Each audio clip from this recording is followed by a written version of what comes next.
Fire કંટ્રોલને 9:21 call મળેલો કે સરસ્વતી વિદ્યાલય school છે જે એકે રોડ ઉપર આવેલી છે, એમાં કંઈ આગનો બનાવ બનેલો એવો મેસેજ આપેલો કંટ્રોલ રૂમમાં, કે જેના દ્વારા કંટ્રોલ રૂમમાં તરત મેસેજ મળતા 3 ફાયર સ્ટેશન ઉપરથી ગાડી ઘટના સ્થળે પર પહોંચી ગઈ હતી, કતારગામ, કાપોદ્રા અને ઘાંચીશેરી.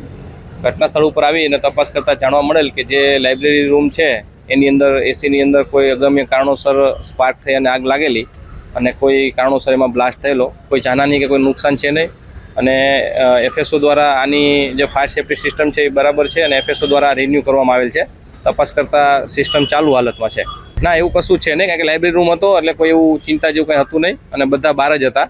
અને આજે સ્કૂલમાં રજા આપી દેવામાં આવી છે અને ફાયર વિભાગ તરફથી ઇલેક્ટ્રિકનું જે વાયરિંગનું સર્ટિફિકેટ છે તે માગવામાં આવેલ છે. ઇલેક્ટ્રિક વાયરિંગનું સર્ટિફિકેટ આવ્યા બાદ અને જે ત્રણ બીજા અમારા લીગલ ડોક્યુમેન્ટ છે જે સ્કૂલ દ્વારા પૂરતા કરવામાં આવશે ત્યારે જ બાદ અમે સ્કૂલને ચાલુ કરવા માટેની પરમિશન આપશું.